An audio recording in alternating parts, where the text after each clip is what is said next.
details of my passport and travel to show that I was never in that country.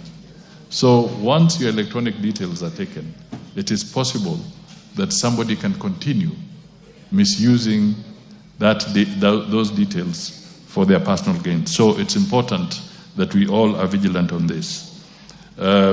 We will nevertheless take up the matter again with our mission and see what more can be done to assist in enabling Kariuki to have access to legal support so that he can be able to deal with his challenges.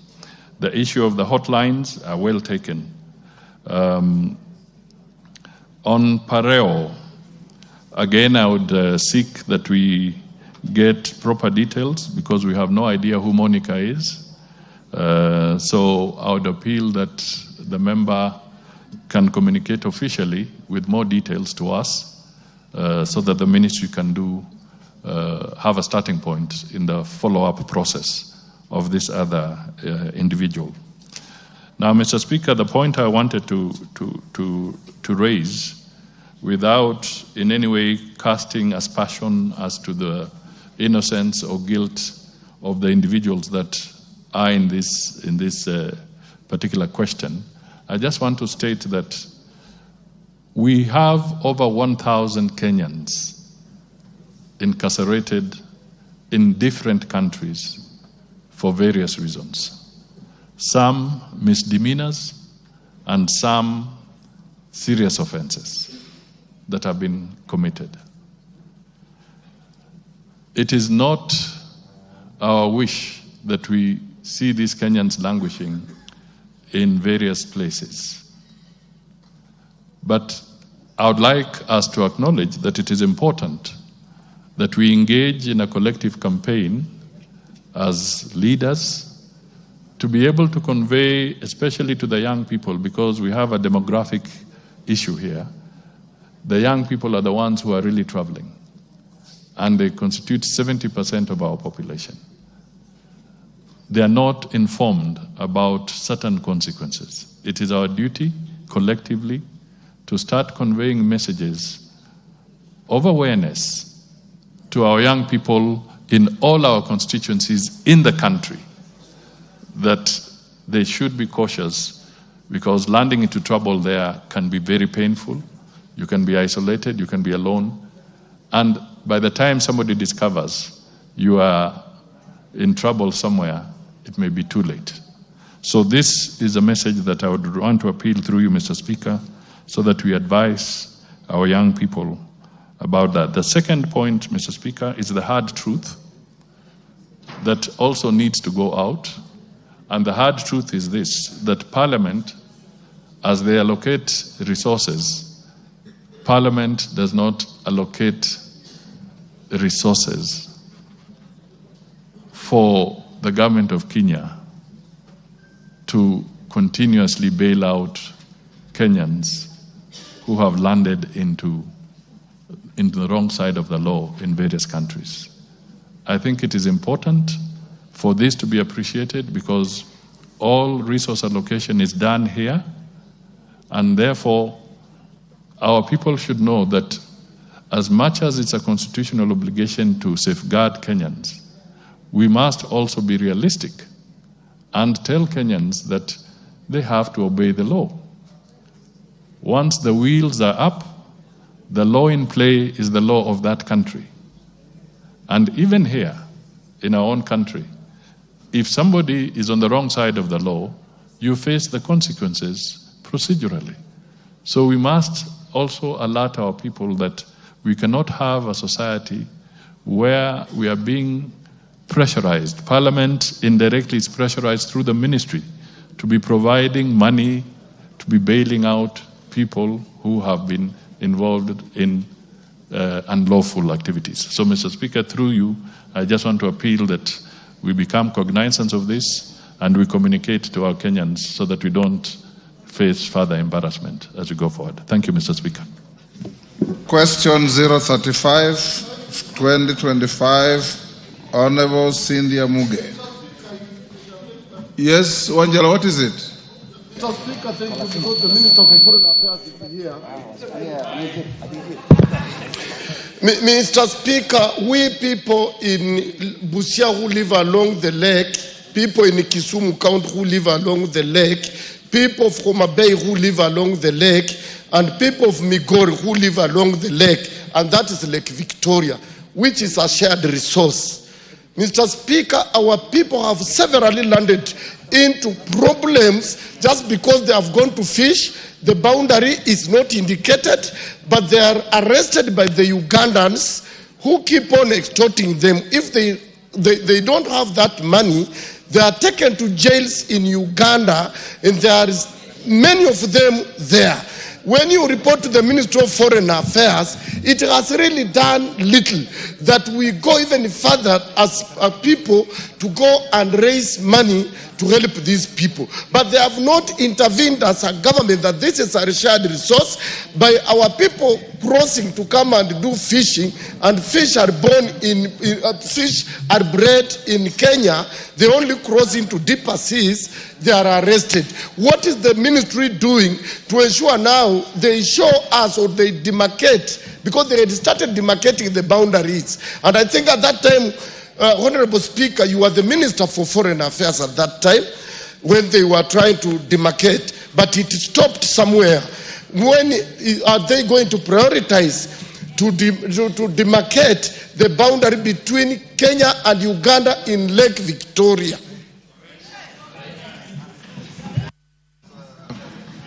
Yes.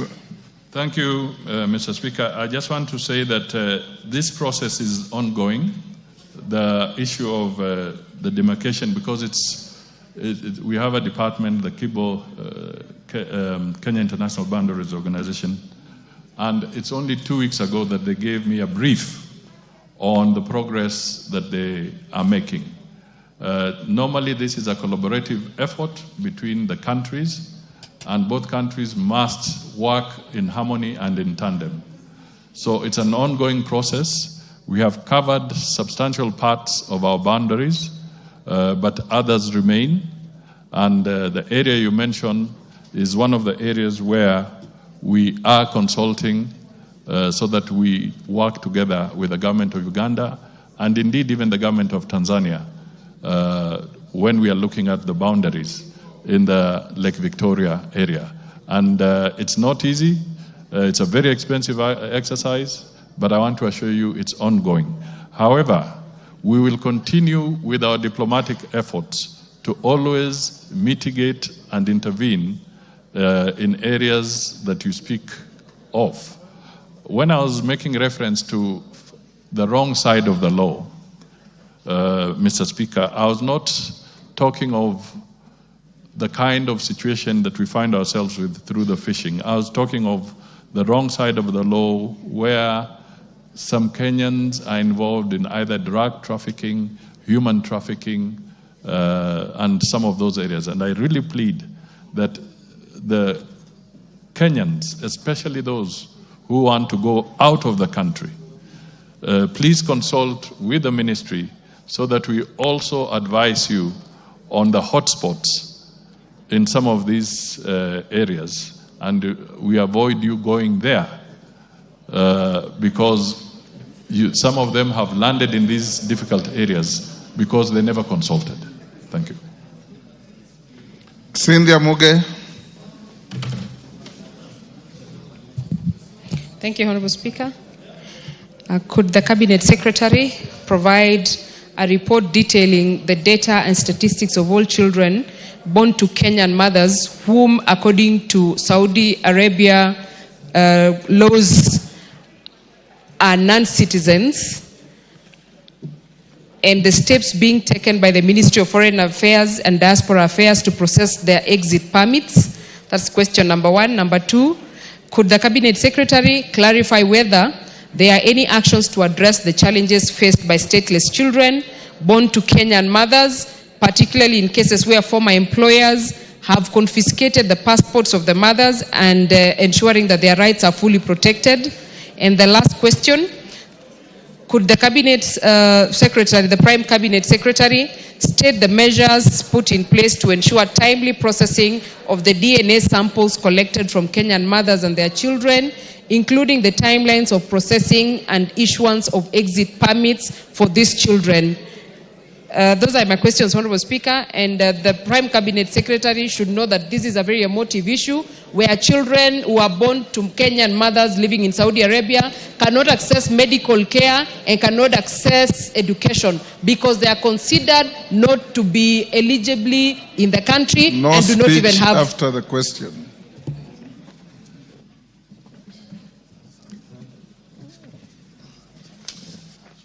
Thank you, Mr. Speaker. I would wish to respond as follows. One, the government is apprised of the matter of children born to Kenyan mothers in the Kingdom of Saudi Arabia. The number of children born to Kenyan mothers in our records as of now are 388. The processing of exit visas is done by the government of Saudi Arabia upon application by the individual. The mission assists Kenyans with children to apply for the exit visa, negotiate for waiver of the accumulated dependency fees, and follow up until they exit. On the clarity as to whether there are steps taken to address the challenges faced by stateless children born to Kenyan mothers, particularly in cases where former employers have confiscated the passports of the mothers, we wish to respond as follows. A, Article 14.1, as read with Clause 30 of the 6th Schedule of the Constitution of Kenya, stipulates that a person is a citizen by birth if on the day of the person's birth, whether or not the person is born in Kenya, either the mother or the father of the person is a citizen. This provision outlines the principle of citizenship by parentage, thus granting automatic citizenship to children born abroad to Kenyan citizens. Therefore, in principle, we do not have children born of Kenyans in Saudi Arabia or elsewhere who are stateless. All that the parents need to do so as to apply for identification documents for them from the embassy in Riyadh or the consulate in Jeddah. 3, in instances where the parents have no passports, they apply for replacement through the embassy. In the alternative, the embassy issues them with emergency travel documents to enable them return to Kenya. Lack of a passport is not an impediment to acquisition of vital documents or repatriation. The third aspect of the question is that, as stated earlier, 707 DNA samples for children and their parents were collected for analysis.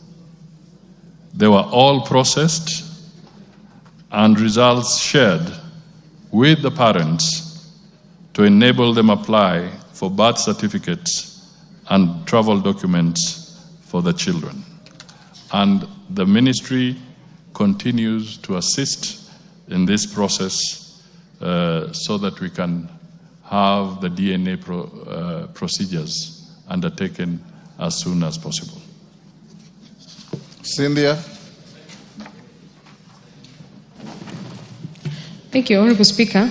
I am a bit confused by the statement or the answer. Of course, I appreciate the efforts and the fact that the ministry is keeping proper records. If not all of it, at least it's appreciated that there is some of it. The other item, that is the question number 2, about the mothers who have had their passports confiscated. You know, I think the Prime Cabinet Secretary is speaking to an ideal situation. Honorable Speaker, I'm trying to address the real situation on the ground in Saudi Arabia. Those mothers have gotten themselves a name called Kemboy.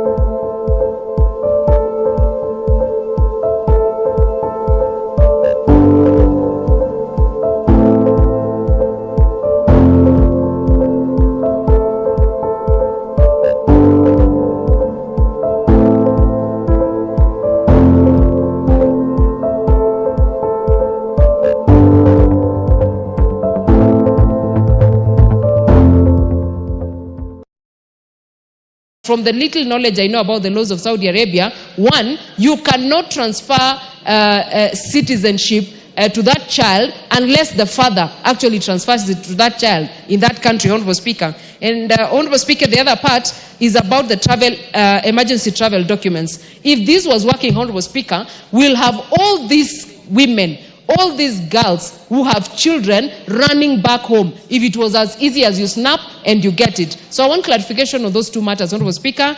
Otherwise, the other items, I think I'm satisfied with them. The fact that they have been able to collect samples to help them process their documents, I think that is very progressive, and I appreciate the Prime Cabinet Secretary's office for the same.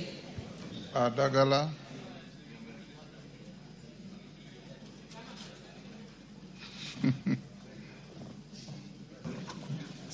Thank you, Mr. Speaker, sir. I just want to ask this, a Kenyan from Shamahoho, Vihiga County, who died in, I think it's in Abu Dhabi, by the name Elizabeth Chausi, of passport holder AK 117992441. I want to know what the ministry which steps the ministry is taking, because this is a distressed family, is a family that cannot manage to retrieve the remains of their relative back to Shamahoho for burial. I want the PCS to tell us how the ministry is going to assist this family bring their kin back home to accord her a decent burial. Thank you, Mr. Speaker. Raso. Dida Raso. Thank you very much, Honorable Speaker. Honorable Speaker, I wish to ask the PCS. One is about Kenyans registering themselves to the Kenyan embassy in Saudi Arabia. Apparently, a lot of problems we see emanating from different regions. I think Saudi Arabia comes worse. So for that reason, how much registration takes place? And secondly, we sign labor agreement with some of these countries. Why would they confiscate travel documents or passport from Kenyans if they are legally in those countries? Thank you, Honorable Speaker. Yes, let's take one more joyrider, the last one on this. Basil. Thank you, Speaker, and thank you to the CS. We have Kenyan children, Kenyan single mothers whose exit visas for children are denied for bearing children outside marriage. So what is the ministry doing to sort this particular issue, Mr. Speaker? What is your question? I'm talking of exit visas for children who are born outside marriage detained in Saudi Arabia. So what is the ministry doing about this issue, Mr. Speaker?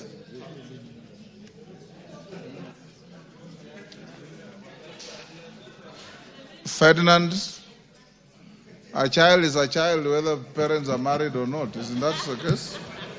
Yes. Mr. Speaker, I've already given to Ferdinand. Mr. Speaker, I think our country is having a lot of problems, and very many of us have relatives, neighbors, what have you, who have run to the Middle East. Qatar, UAE, of course, and Saudi Arabia.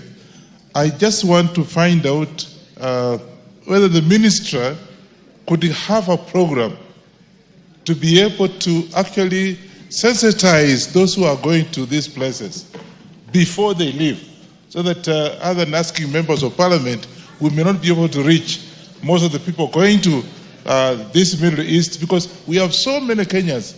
I have a cousin of mine who left almost 8 years ago. I don't even know where she is, whether she's dead or alive. But we'll be able to have a program to be able to have people going to Middle East be sensitized on how to handle the situation in Middle East. Thank you. PCS, you can answer those.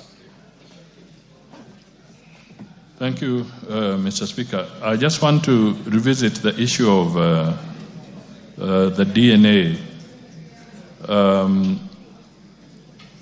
The DNA process is very personal, and the details you get out of it, you must make sure are not falling into the wrong hands. So one of the things, as we have done the samples, we take them there. They are given to the individuals in confidence, because sometimes the DNA could prove something else. And one of the issues why this process of DNA verification is very, very rigid with the Saudi government is that there's also worry that some people may be involved in child trafficking. So they are very rigorous in the sense that, and it means that they have had cases, not necessarily from Kenyans, but from other people who have claimed that those are their children, when in fact they may not be their children, and this has caused the challenge that we are facing as Kenya today. But I want to state that when I said moving to present documents, it is to the Kenyan embassy. If a Kenyan comes to a Kenyan embassy and says that I've lost my papers, there'll be no other conditionality. In fact, there's no conditionality at all. We'll start processing and verifying, because there are mechanisms to do so. So I just want to assure that the others will continue to sensitize, that we are talking of them reporting to the Kenyan embassy and not to another embassy for them to get assistance. I also want to point out that we will look at the detail for the person from Shamahoho. We will follow up on that so that we can communicate to the House on that specific individual. I would also say the same. I think there was another person as well.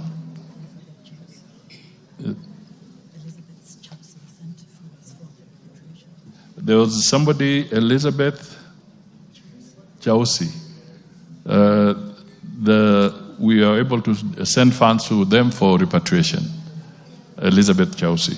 Now, I also, the Honorable Russo, you raised a very fundamental issue, that the frequency of concerns, of issues emanating from some of these areas. Indeed, it is a matter we have now taken very seriously because it's a pattern, and we are engaging from a diplomatic angle to refine our engagement with them so that we can have a process, a stage where we have eliminated this kind of challenges that we are facing. Because some people have gone innocently to work and they find themselves in very awkward predicaments. We are also working very closely with law enforcement agencies. This is the DCI.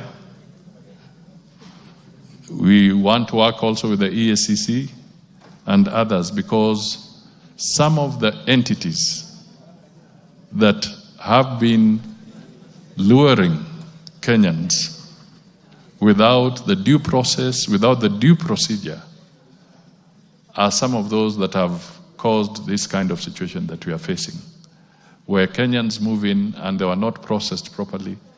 For instance, the ministry has what you'd call pre-departure protocols to advise them on what to expect, as the Honorable Ferdinand Wanyonyi was saying, with their process to be sensitized before they leave. There are some who prefer not to go through the process, and they find their way there because there's no limitation legally to prevent a Kenyan from moving. If a Kenyan wishes to go somewhere and they don't announce it, there's nothing you can do about it.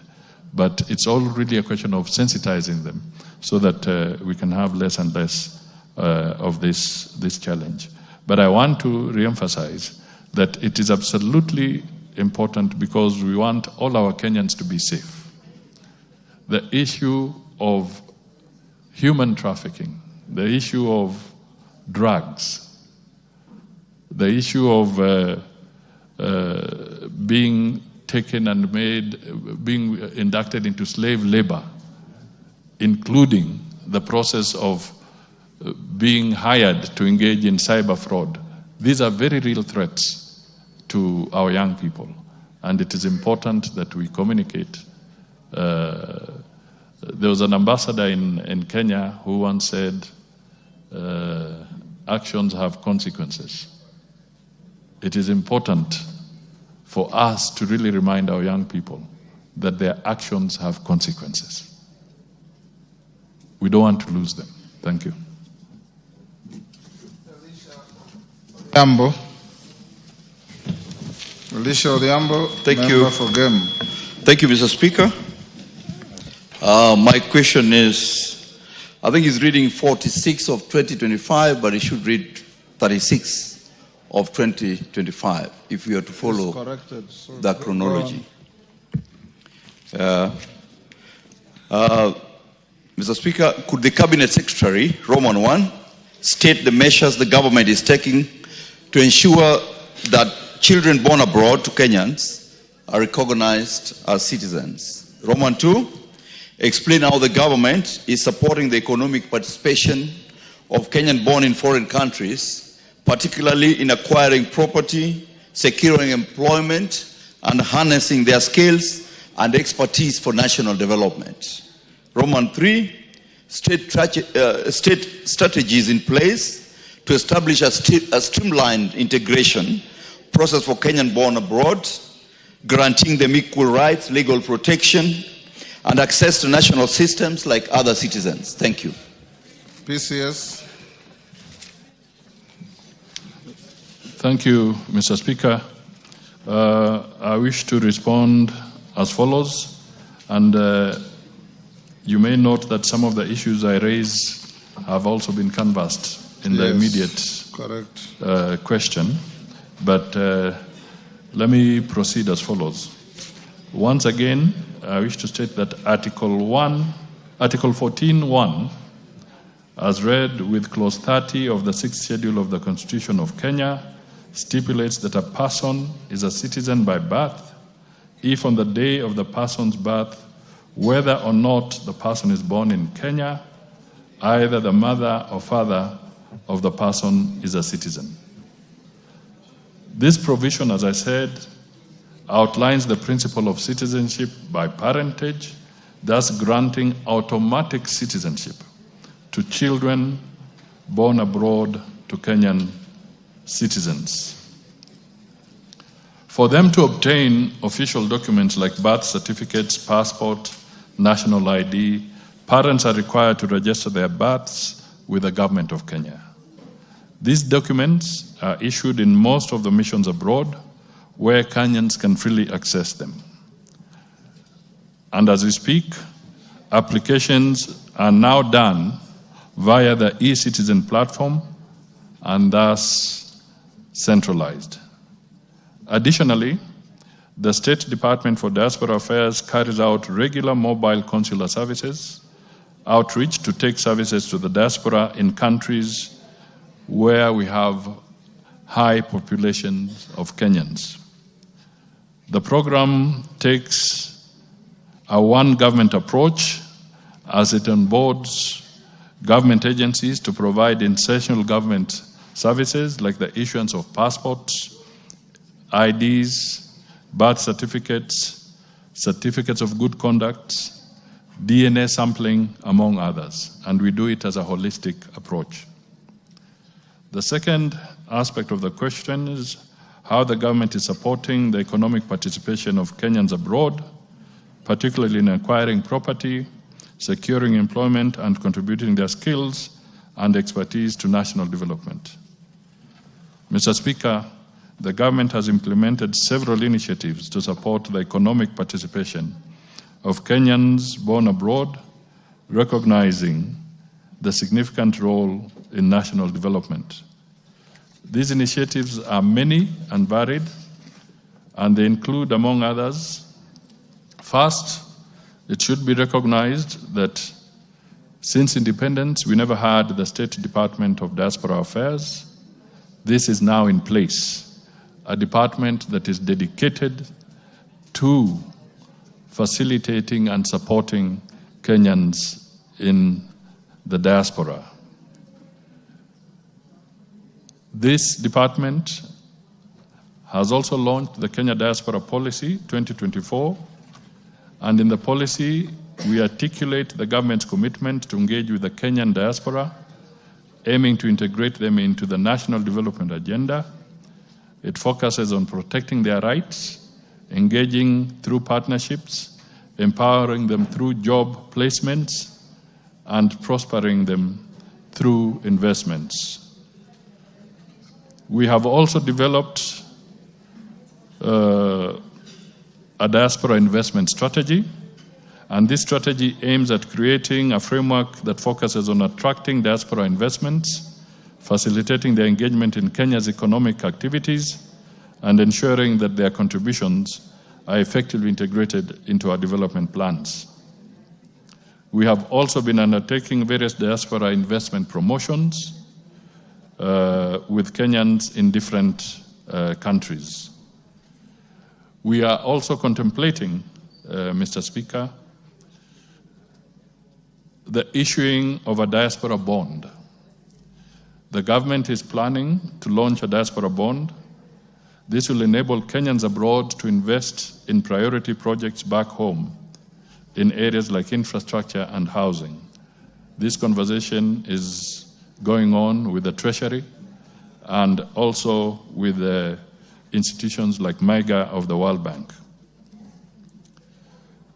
We have, Mr. Speaker, also broadened digital access to government services, and the government has digitized over 16,000 public services which are accessible via e-citizen platform. They include property registration and verification, business registration, tax return filing, and many more, which the diaspora can easily access and monitor their investments back home. There is also the aspect of dual citizenship. The government, in recognizing the importance of identity and investment, has made it easier to regain citizenship for Kenyans who lost citizenship after acquiring other nationalities. This has encouraged a greater economic participation. On matters of the global labor market, the department aims at enhancing employment opportunities for Kenyans abroad while safeguarding their rights and welfare. It also aims at aligning the skills of Kenyan workers with global labor market demands, ensuring that they meet international standards.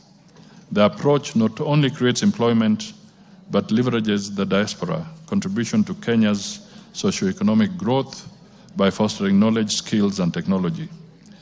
We are creating the creation of the Diaspora Placement Agency, created in 2023, to focus on supporting Kenyans seeking jobs out there. We are also engaging in a diaspora exchange program, which offers short-term assignments for diaspora professionals in Kenya, technical and vocational education training institutions, and it focuses on transferring digital skills in areas like software development and data science. We also have, the Konza Technopolis, and it contributes to skills and expertise in this area. Mr. Speaker, we've been going to an area where we even have the nomadic visas to allow Kenyans working even in different areas to be able to work from different countries and earn a living. Finally, what are the strategies in place to establish a streamlined integration process for Kenyans born abroad, guaranteeing them equal rights, legal protection, and access to national systems like other citizens? Mr. Speaker, we have reviewed the diaspora policy for 2024, and in the policy framework, we want to guarantee the protection of welfare and rights and continuous engagement and empowerment of Kenyans in the diaspora to realize their prosperity. This is in line with the government's constitutional mandate to protect citizens, whether within Kenya or abroad. The dual citizenship aspect, which I've already talked to. There's also continuous inclusive national engagement.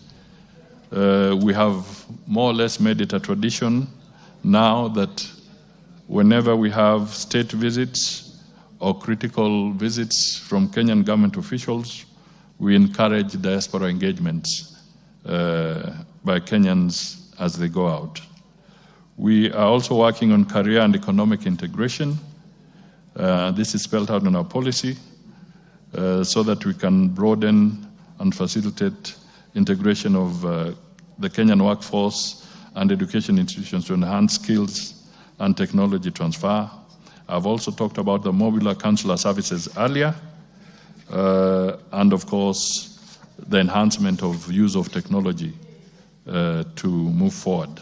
Mr. Speaker, as you are also aware, that we have been progressively facilitating Kenyans abroad to also exercise their democratic right of voting when the election cycle is due. Thank you. Yes, Alicia? Mr. Speaker, I think I'm largely satisfied.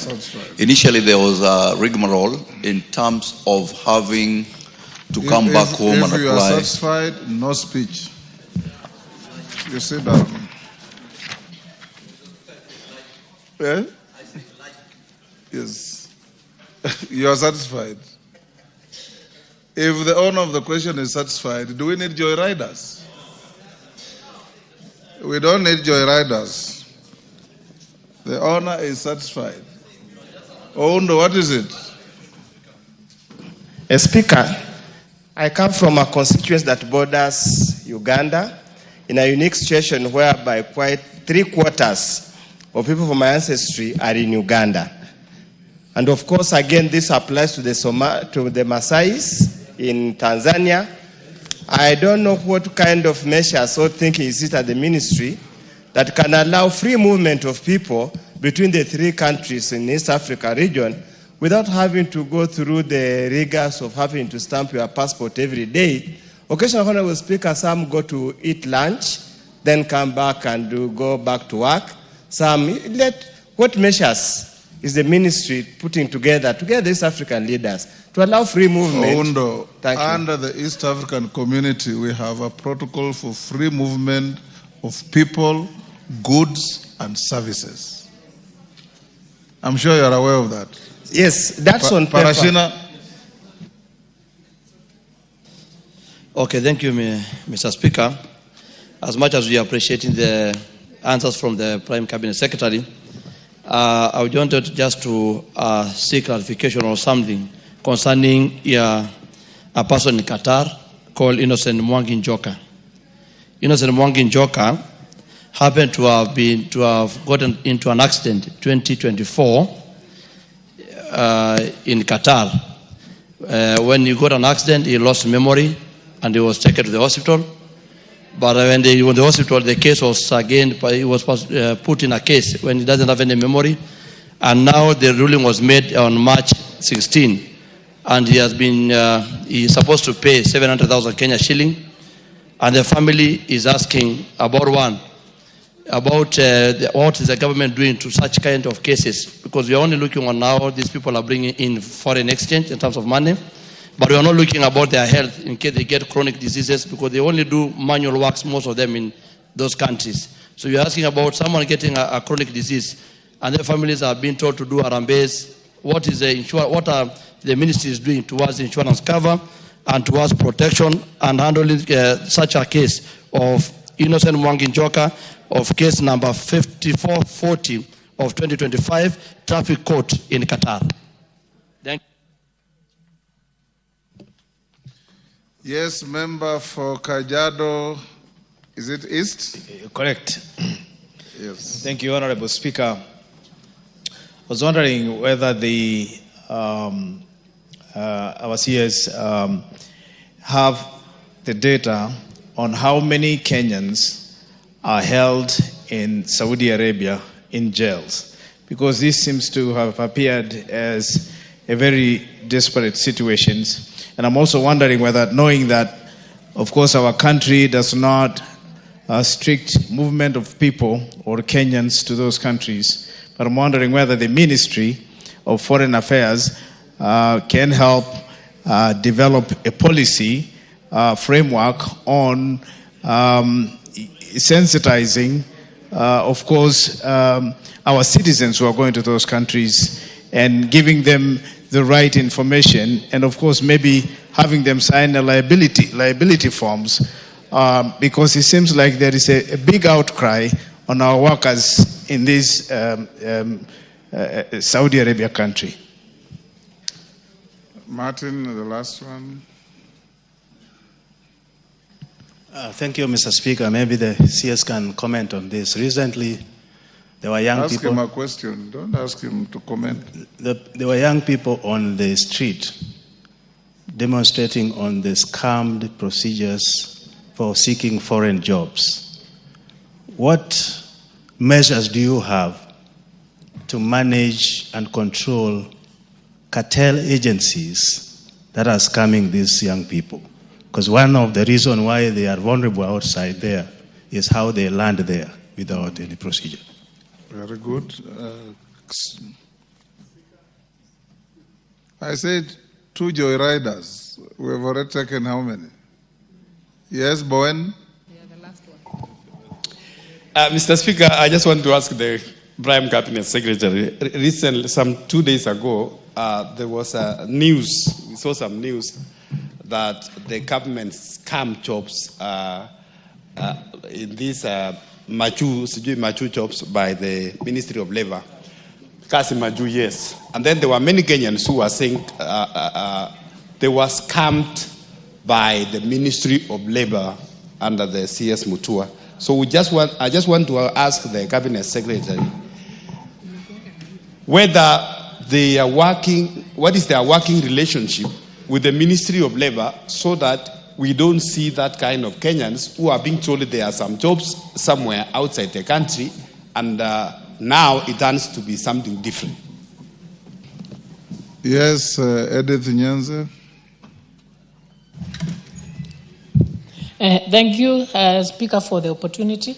I wanted to find out still on an issue in Saudi Arabia, what the Kenyan government is doing or the embassy is doing, especially on the awareness of all the people who are going there. Because as for now, there's a man from my constituency, Matinyani Ward, who died in his name is Salim Buvi, died in Saudi Arabia. And the cost of retrieving the body to Kenya is very high. He's left, the family is very poor. He went to look for green pastures, but now the body has become a burden to this poor family. So before they move there, is there in any way that there is an awareness or what could transpire when they go there? PCS, can you respond to those? Some are just comments. Thank you, Mr. Speaker. I think on the issue of awareness, I had spoken to that. Yes. That particular issue, so I need not go back to it. on the issue of people who are taking advantage of innocent Kenyans, in the previous response, I did say that the ministry is working with the law enforcement agencies, the DCI, the EACC, so that we can zero in on these unscrupulous people who are causing pain and anguish to innocent Kenyans. So this matter is ongoing, and we believe once the investigations are done thoroughly, the procedure is for them to face prosecution through the due process where the DPP takes over and they are taken to court. And I want to say that we are determined to bring order in this particular area. So we are following very, very closely so that we can have a hygienic process of assisting Kenyans who want to go and work in different countries. I will do some follow-up on the issue of raised by Mrs. Nyenze now because we are hearing about it for the first time. Then I would also want to state again that we are closely following the issues in the areas where we're having a lot of problems. We are engaging them diplomatically, some of the areas that you have mentioned, so that we can help in improving the conditions of Kenyans there. And I'm confident that in due course, we will have less and less of these complaints emerging. On the issue of the Kazi Maju,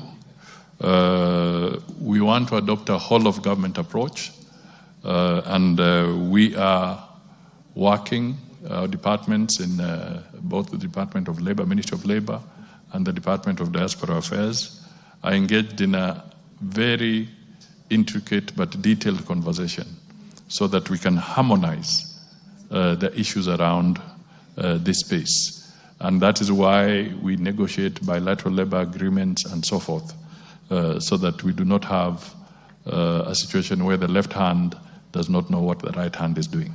So this is an issue that we are following closely. We do not want to see the kind of headlines that we saw on this particular issue as we go forward.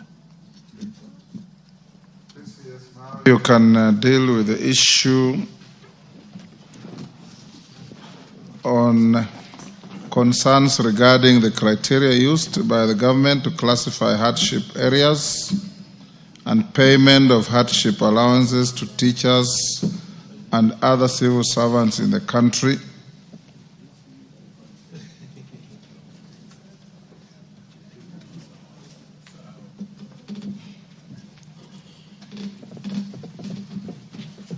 What is it, member for Busia? Thank you, if it's Mr. about Speaker. Issues in Saudi Arabia, tumepita hiyo. It's general. What is it? How the ministry is curbing exploitation on Kenyans employed abroad because they go to overwork, but they are treated like slavery and paid very meager salaries. Thank you, Mr. Speaker. Honorable Omanyo, such a general sweeping statement without facts cannot be a question. PCS, don't answer that. Go to the main. Go to the main. Okay. Deal with the issue of hardship. All members who have been agitating on issues of hardship, now it's your turn. I'll allow several joyriders. I'll start with Millie. Let the PCS make his statement first. You can see the hands, PCS. Yes, yes. This is a matter that has been bedeviling this House for the last 1 year. Thank you, Mr. Speaker.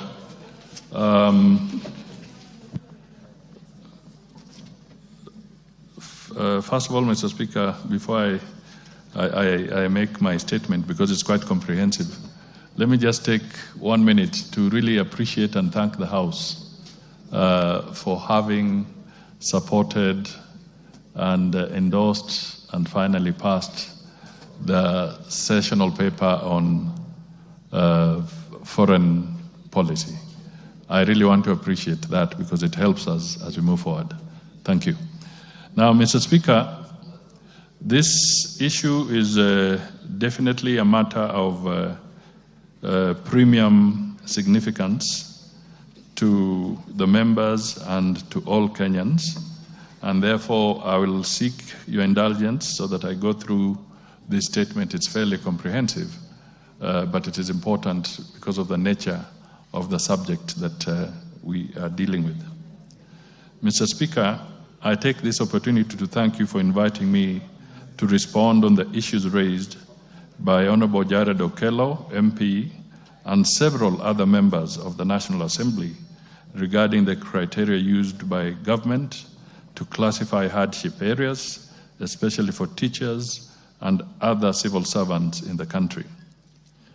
The government has over the years identified and designated some regions of the country as hardship areas for purpose of payment of hardship allowance to public servants working in those areas.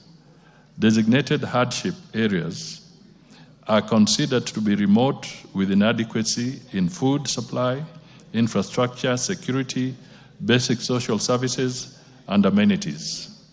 Hardship allowance was introduced in 1969 as an incentive for officers stationed in designated hardship areas. Mr. Speaker, Article 41 of the Constitution of Kenya provides that every person has a right to fair labor practices, which includes, among others, fair remuneration and reasonable working conditions. Section C10 of the Human Resources Policies and Procedures Manual for the Public Service 2016 provides for payment of hardship allowance for officers stationed in designated hardship areas as an incentive to partially compensate public servants working in designated hardship areas. Mr. Speaker, let me now go to very specific aspects required of the statement. First, the House wants to have an overview on the criteria used by the Ministry of Public Service and Human Capital Development in determining hardship areas in the country. Mr. Speaker, designation of hardship areas was previously undertaken consultatively with the Office of the President, the then Provincial Administration and Internal Security, and the Directorate of Personnel Management. The designated hardship areas and payment of hardship allowance was to be progressively reviewed as areas became relatively developed and socioeconomic conditions improved across the country. It is noted that over the years, various jurisdictions in the public service, including the civil service, the teaching service, and the judiciary, have independently reviewed hardship areas using different parameters, thereby creating disparities in terms of categorization and rates of payment. It is further noted that the unit of analysis for designated hardship areas are not harmonized and vary across public service jurisdictions. For instance, the civil service uses the former district boundaries, while the teaching service under the Teachers Service Commission uses educational zones for categorization. The Honorable Speaker, currently, the civil service, county governments, and state corporations have 16 areas designated as hardship. Teaching service has 44, while the judiciary has 21 designated hardship areas. And in the statement I provided to Parliament, there's an Appendix 1 which indicates the list of these designated hardship areas.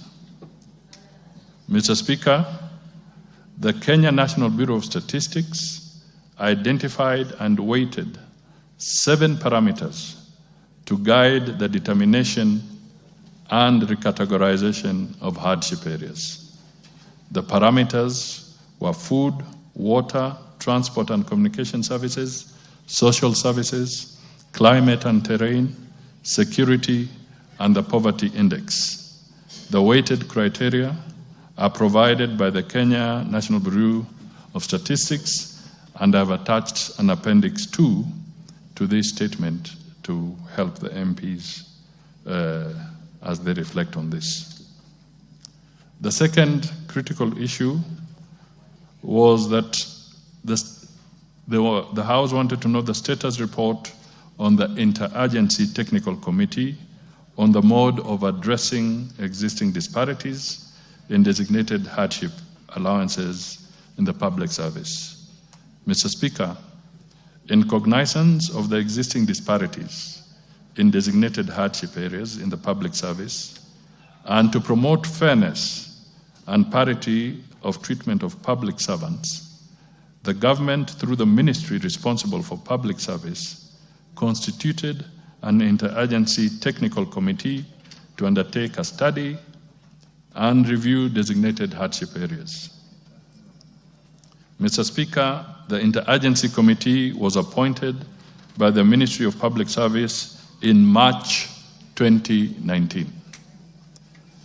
The committee comprised of representatives from the then following institutions: Ministry of Public Service and Gender, Ministry of Interior and Coordination of National Government, Ministry of Education, the National Treasury and Planning, the Judiciary, the Public Service Commission, the Teachers Service Commission, the Salaries and Remuneration Commission, and the Commission on Revenue Allocation, the Kenya National Bureau of Statistics, and the Council of Governors. Mr. Speaker, the terms of reference for the Interagency Technical Committee, amongst others, were as follows.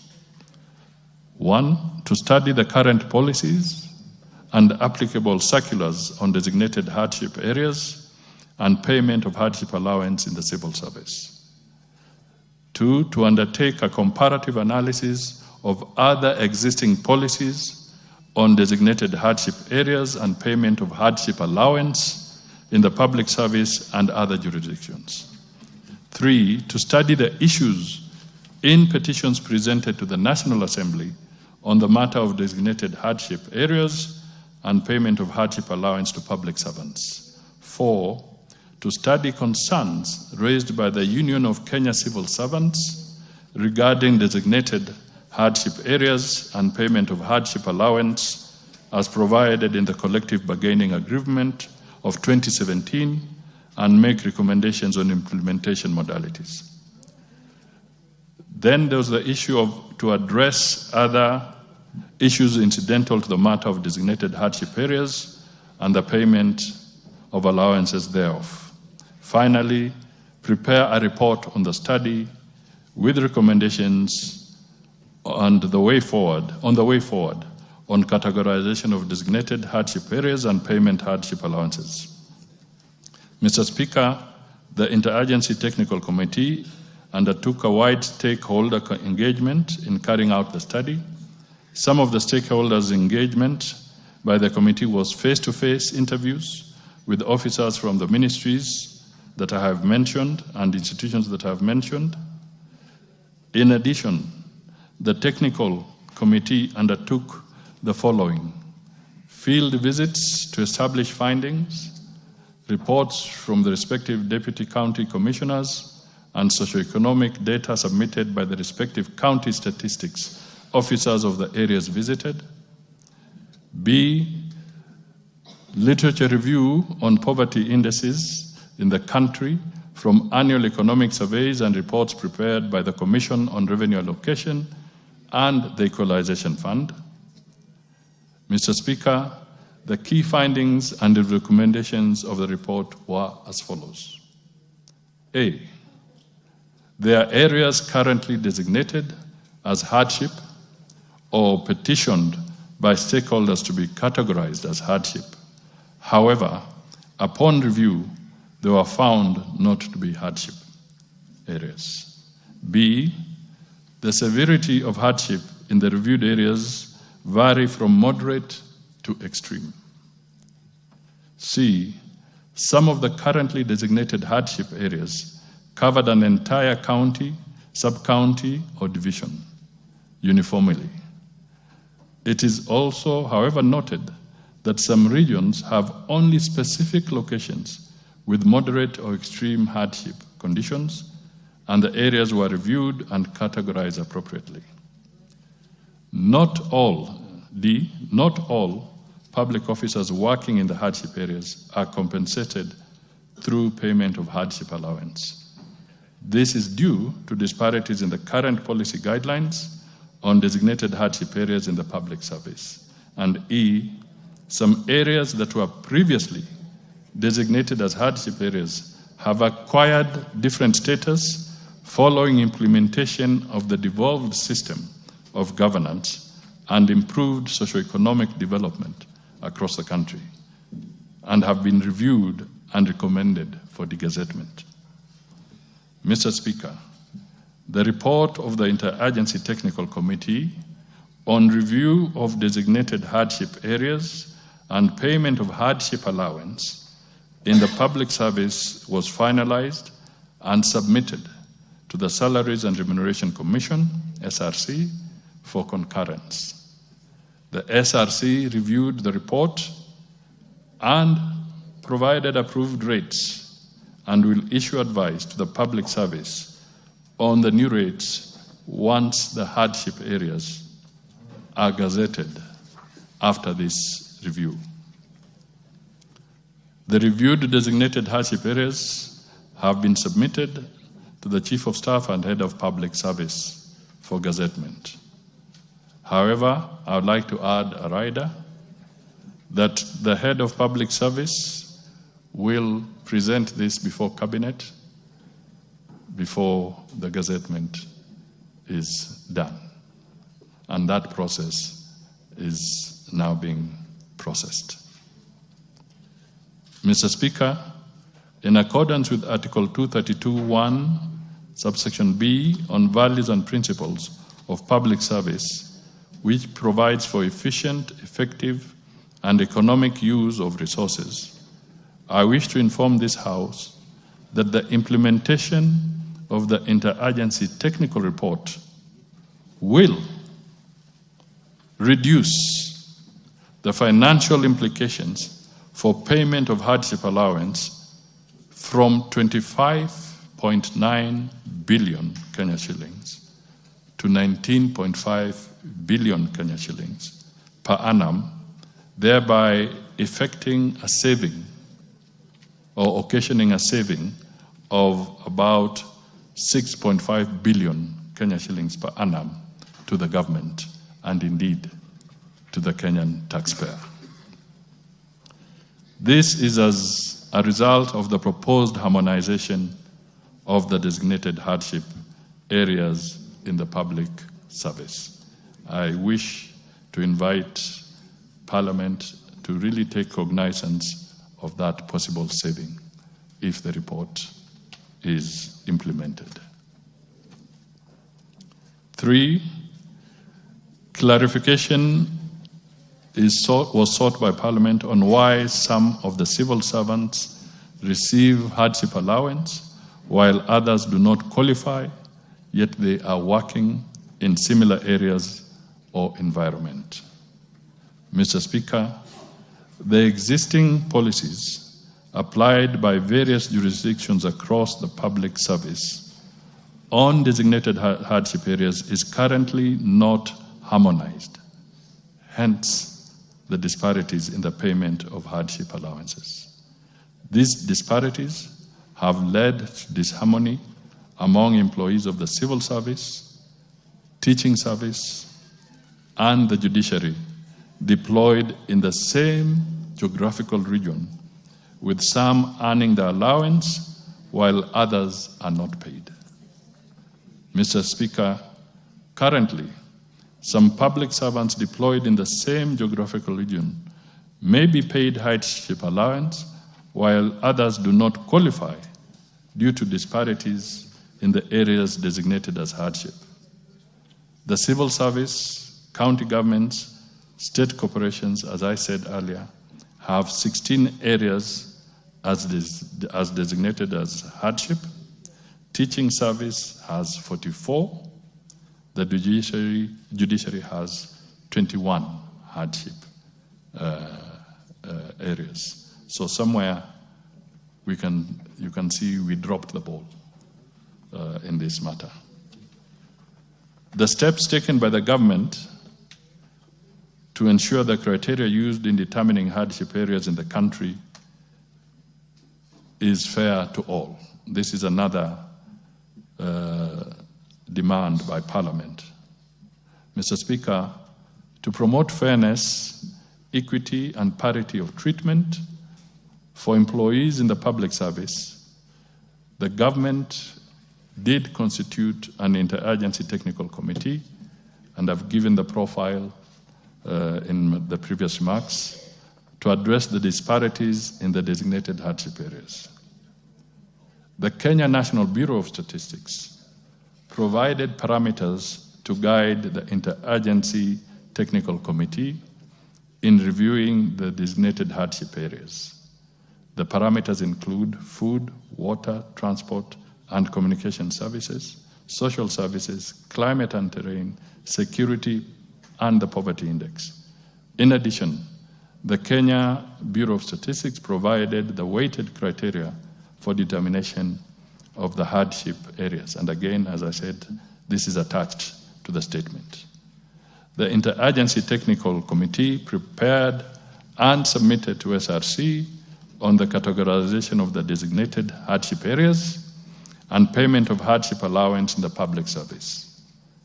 The report proposed the designated hardship areas to be categorized into two: moderate and extreme, with varying rates of hardship allowances. The SRC reviewed the rates of hardship allowance for public service in line with the proposed categorization of the designated hardship areas and advised the gazettement of the reviewed designated hardship areas before implementation. In conclusion, Mr. Speaker, I once again wish to thank you for the opportunity to appear before the National Assembly. The Ministry of Public Service, Human Capital Development and Special Programs has prioritized the implementation of the interagency report that will provide for harmonization. I submit.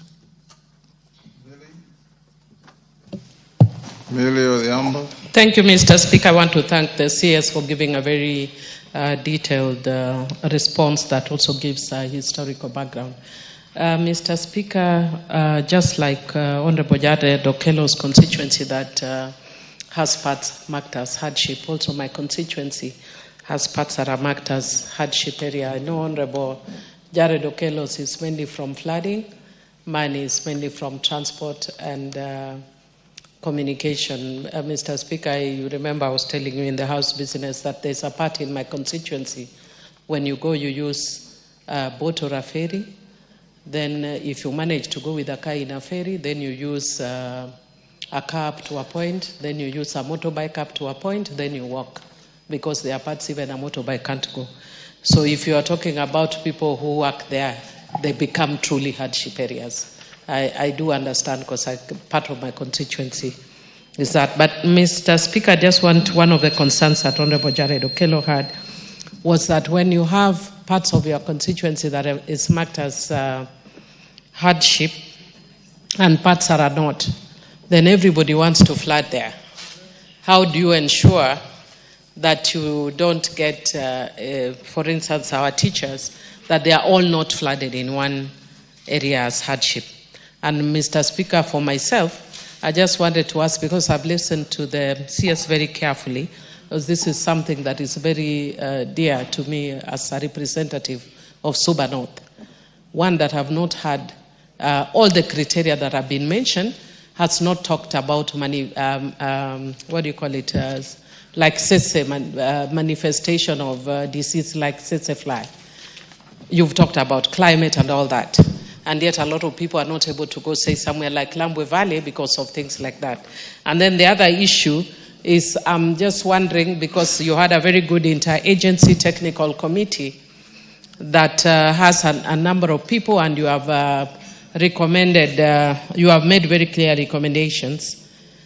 But I'm wondering at what point you have the voice of the legislature, that is the voice of the people, and at what point you are coming up with a comprehensive policy where you translate the recommendations to either policy or law, so that people don't manipulate. You don't have, the judiciary has less hardship than teachers, for instance, from the numbers that you are giving. It can't be so. Hardship is hardship for everyone. So when do you want to translate that report into policy or law, and where is the voice of the legislature? Women Rep Tharaka Nithi. Okay, thank you, Mr. Speaker, and thank you for the response that you received from the Prime Minister or Cabinet. From the Prime Minister, Mr. Speaker, I wish to ask that Igambangombe sub-county in Tharaka Nithi County has been identified and classified as an ASAL area.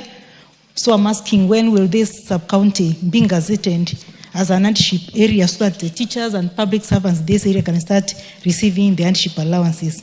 Then, Mr. Speaker, sir, Tharaka constituency was a long time ago gazetted as a hardship area.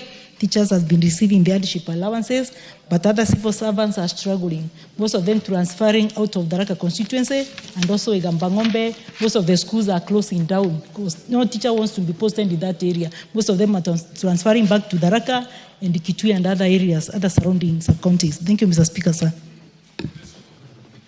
Yes, Farah. Mr. Speaker, very many of you want to ask questions, so everybody is limited to just one question.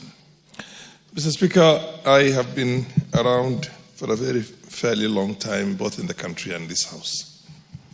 The original idea, object, and spirit of hardship allowance was to try and give an incentive to the areas that were historically marginalized, so that they can also, the officers who work in those places can have an incentive that pays them more so that they can cope with that life. And that was the former NFD and the pastoral areas, a few of them. And the same was the spirit for the Equalization Fund. Now we have a situation in which everybody wants to crowd into this and use every other criteria. Mr. Speaker, we are defeating the very basis, because the teachers in those areas, if you have seen, every time teachers are posted to those areas, they want to come back into the country because of insecurity, lack of infrastructure, and everything else. I don't have a tarmac road in my constituency. Ask your question. I'm giving, Mr. Speaker, I want you to indulge with me on this because you have seen this area. You practiced law in Mandera, and the only way you could get there is by flying. Road was impossible. I don't have a meter of tarmac in my constituency, and many other constituencies are like that. Now, Mr. Prime Cabinet Secretary, I think we should avoid crowding this so that you then defeat the very purpose for which it was meant in the first place. So what are you doing to make sure that those areas that are seriously hardship, the original in law, is the spirit and the object of the framers of that piece of legislation? It's not just the face value of the law itself or the practice. So what are you doing to make sure that those areas that were always hardship are also brought up to speed with the rest of the country, so they do not remain hardship forever? And how then can you make sure that this thing is not crowded? Thank you. I've allowed him the latitude because of his seniority. If anybody does that, I'll stop you. Member for Teso South. Thank you. Thank you, Honorable Speaker. Honorable Speaker, the truth is every constituency has a pocket of marginalization or hardship. So my question is, what plans does the ministry have to review all these areas across the country and identify areas of hardship? Even in Teso South, there are areas where we have a sick person. We make a wooden bed to transport or even the body. It cannot be accessed. If you post a teacher will resign or not report at all because it's a hardship area. I have hills. So, and this replicates in so many other constituencies. So what plans does the ministry have?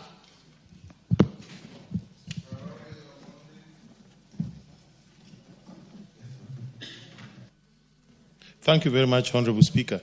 I just want to point out two points. Okay. PCS, yeah.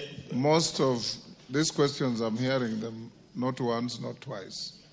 Most of them point at policy other than individual constituencies.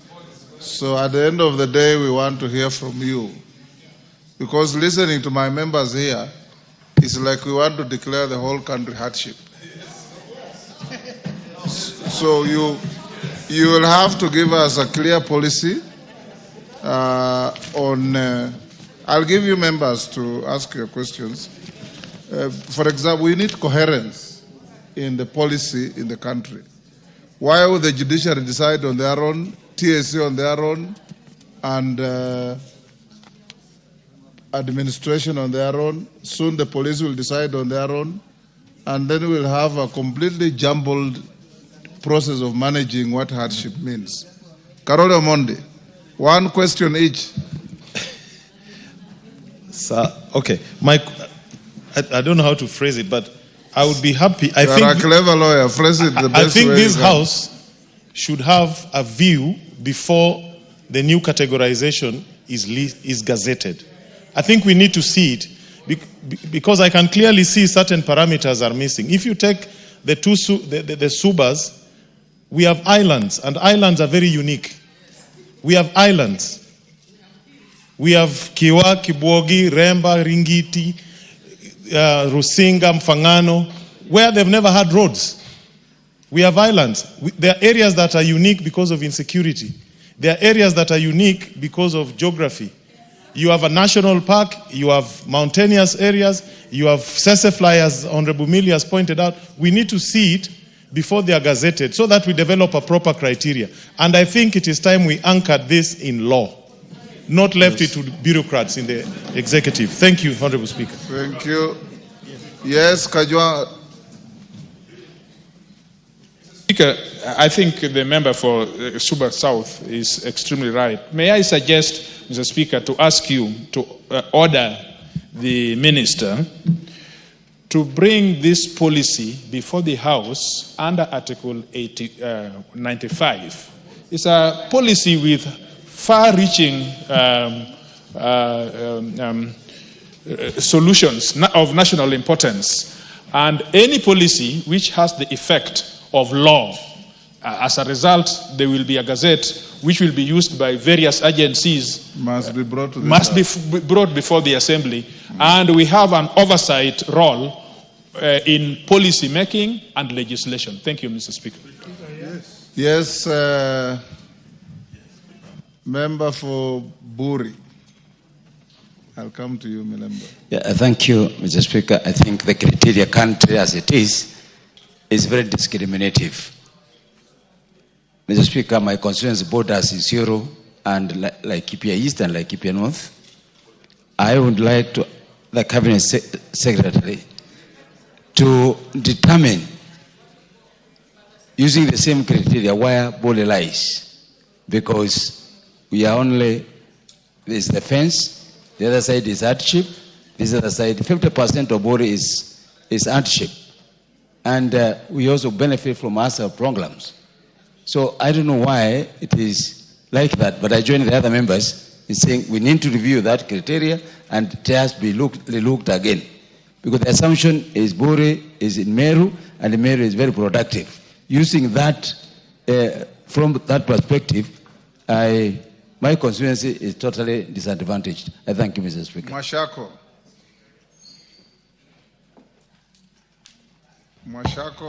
Thank you, Honorable Speaker, and thank you, PCS, for an elaborate discussion on this matter.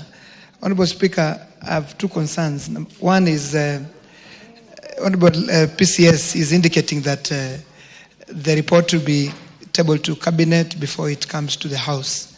I want to join my colleagues who are saying I think it's important we see this document before then. Honorable Speaker, I say this because the interagency committee that is, the PCS is referring to was a product of this House. And it talked about 2019. 2018, Honorable Speaker, and early 2019, the entire Departmental Committee on Education responded to a petition that was done by teachers of Taita Taveta.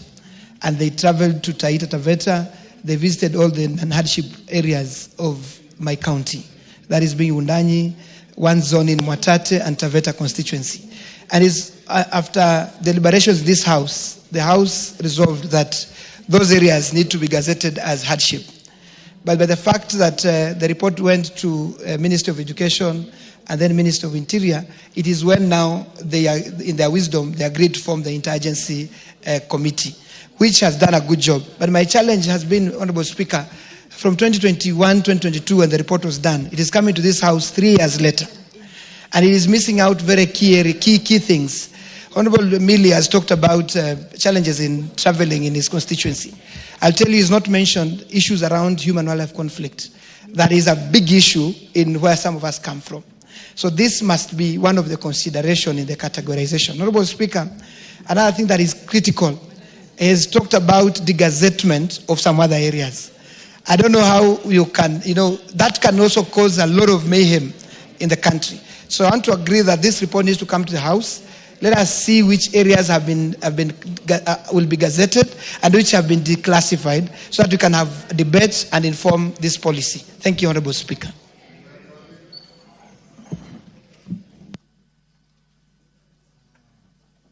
Thank you, Honorable Speaker. Your indulgence. Number one, it would look that the teachers have more areas. But it's because their zoning, Teacher Service Commission went to an education zone. An education zone is far much smaller than what you can even call a ward. So as we deliberate, we must understand that originally there were teachers who were going to the smallest and every part of the country, and hence the 44. Having said that, so that we don't create competition between the teacher zoning and other zonings, that is important. Number two, Honorable Speaker, the teachers... Omboko Milemba, I thought this House has been striving for harmonization. You are striving for pigeonholing teachers. That is the history, but let me come to the second one. The second one is that the gazettement, and I pick up from the Member of Parliamentary, Tataveta, what he has said. The zoning of these hardship areas and the proposal to degazette them, remember the ones for the teachers, were actually part of the famous legal notice number 534. And many of them are part of the Code of Regulation. Honorable Speaker, both legal notice number 534 and the Code of Regulation are part of the CBA for the teachers. And therefore, that is law as registered in the Industrial Code.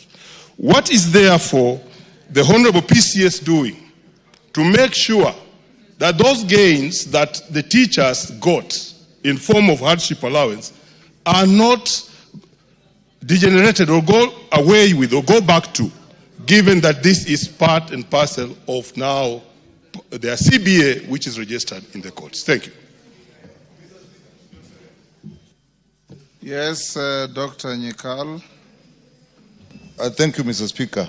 Let me appreciate the detailed report that the Honorable Minister has given us. But my concern is, when we have this policy that has been worked out and then it to be implemented, is it also associated with redistribution of staff, particularly teachers? Because if you do this new system and you regazette areas, degazette areas, it does not automatically change the staffing. Is there also a policy that will come together with staffing so that we do not have the old disparities existing? Thank you, Mr. Speaker.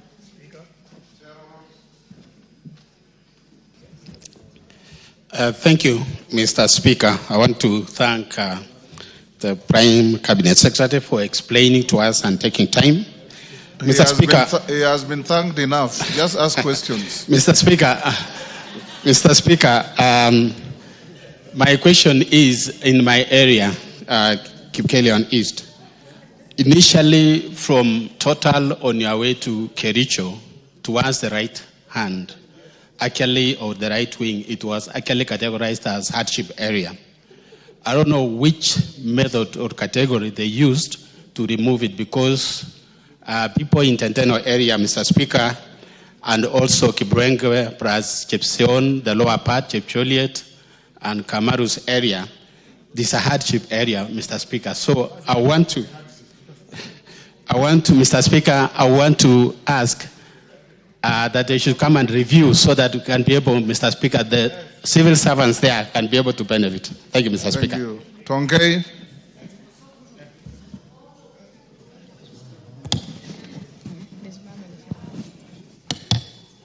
Sure. Okay, thank you, Honorable Speaker. Mheshimiwa Speaker, my question is, when you go to Narok, some of the constituencies, the teachers are getting hardship allowance. But for specifically the other side of the road, some people get hardship allowance, on this other side they don't get. And listening to the Prime Cabinet Secretary, Mr. Speaker, sir, he has indicated the factors that they use to categorize places that earn hardship allowance. Mine is, when you go to Narok North is hard hit in terms of transportation, infrastructure, communication, like weather or hardship and the hard climate. And the same applies to Narok South. So, Honorable Speaker, I wonder why it's not categorized as a hardship area. Thank you. Mishimbogo. Asante Mheshimiwa Spika. Mheshimiwa Spika, ningemuuliza waziri ana mikakati gani katika sera ya kuweza kuongeza zile pesa za ziada katika wafanyikazi wetu wa umma, haswa wale katika vikosi kama polisi, wanajeshi wetu, wale walinda misitu, kwa sababu mbali ya kuwa wanafanya kazi katika sehemu ngumu, sehemu kame, lakini wanafanya kazi katika sehemu za hatari ambazo ni sehemu usalama wao pia uko hatarini na mambo mengine mengi sana. Je, ni mikakati gani tutawaangalia hawa wanaolinda nchi yetu, taifa letu, wanaotulinda sisi na wanaojitolea muhanga katika kulinda taifa la Kenya? Asante Mheshimiwa Spika. Chief Foromondo Mangale.